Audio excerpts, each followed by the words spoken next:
morning, Alan. How's it going today? Good morning. How are you? I'm doing okay. How are you holding up? Everything okay with you these days? Yes, I can't complain compared to some other people. Definitely doing press and working and staying safe. Hope the Good, same's for good. you.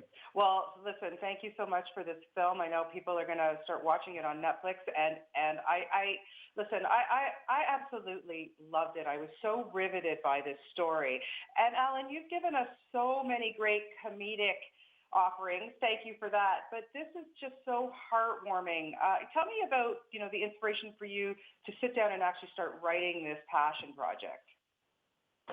Yeah, it was about 4 years ago, and I always felt like my favorite stuff to work on was material that was personal to me, and this couldn't be more personal because it's inspired by my family, in particular my dad's story. And once I started writing, I just kind of couldn't stop, so I kept working on it and doing draft after draft. And finally, I took a trip to Taiwan with my dad, and that inspired a lot more of the movie. So it's been a long process, and I can't wait for people to see it because it's really personal to me. How open was your family to letting you do this, and did they just kind of say go for it? And your dad especially. They were extraordinarily supportive, and I'm very grateful to them for allowing me to do this because you're putting your life in someone else's hands, quite literally. So they trusted me, and I hope I repaid their trust. They all recently saw the movie, and they loved it. My dad has seen it 3 times already. He says he wants to see it 10 more times before it comes out. So Listen, you can't get better reviews than that, my friend. Come on. that's the only review that matters. And your dad does some of the voiceover as well in the beginning and the end.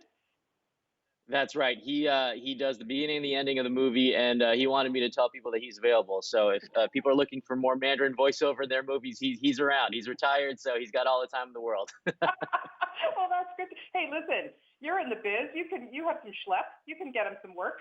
I'm gonna try and get assigned to an agency and take 10%. Absolutely.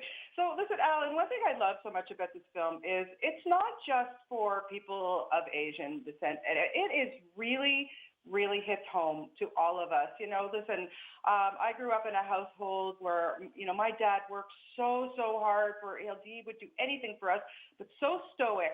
So, kept everything inside. We never really got that emotion from him. When I actually got to see him laugh, it was like, he was very funny man. But when it came to a personal side, very stoic. I'm hoping that was the intent with this, is that really anybody can relate to this film. I'm ecstatic to hear you say that because I want to make it clear that it's not just for Asian people. This movie is universal. It's a specific story, but I think that sometimes makes stories more universal. And whether you're Asian American, whether you're Canadian, whether you're Scandinavian, whether you're British, you're German, there's a lot of history of cultures that hold things in and don't show their emotions. So and that's been taught to men in the past too. It's a very masculine thing to pretend you're strong by being stoic. And part of the message of the movie and one of the themes is that strength can sometimes be in vulnerability and showing your emotions and being honest with the people you love and telling them how you feel. So that's one of the themes as well. It's really it's about love, it's about passion, it's about regret, it's about family. It's not just about being an Asian American immigrant. Although I think that community will like the movie as well. Oh, absolutely. There's no question about it. Alan, I was wondering what was the biggest challenge for you making this film? You traveled, the writing, it was a long process. What challenged you the most? Yeah, it was a lengthy process, and I had to sort of get my feet wet in terms of directing actors in other languages because I don't really speak Mandarin, and I definitely don't speak Taiwanese. So there's 3 languages in the movie, and I only speak one of them. And so some of the actors did not really speak English, and so I communicated through a translator and gave them notes. And midway through the process, I think I knew a little bit more Mandarin than I let on because I gave a note to the translator, and they gave a note to the actors, and I heard them freelancing, and they would add extra notes, like saying hey, pretend on this take that it's the first time you've met and kind of act surprised. And I was like, no, you can't just make up notes. You got to say what I say. Your job is to translate, not to direct the movie. So I learned a little more Mandarin along the way than I think people anticipated. Oh, that's good stuff. Hey, listen, it's always good to learn from what you do, That's right. Sure. And this is your My directorial parents are happy. debut. Are we going to see more from you? Has that bug bit now? Yeah, absolutely. I love directing movies, and there'll definitely be more in the future. I'll also do television. So, yeah, I'll be creating more TV shows, directing more movies, doing all of it.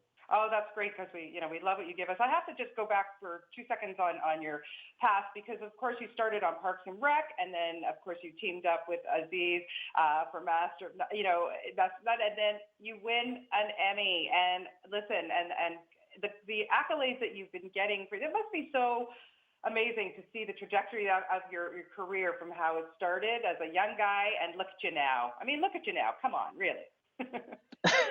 Hey, man, I just feel really lucky, and have been fortunate to work with great people, and my parents instilled a pretty good work ethic in me, and that's depicted in the movie. So, you know, I'm very grateful for all the opportunities I've gotten.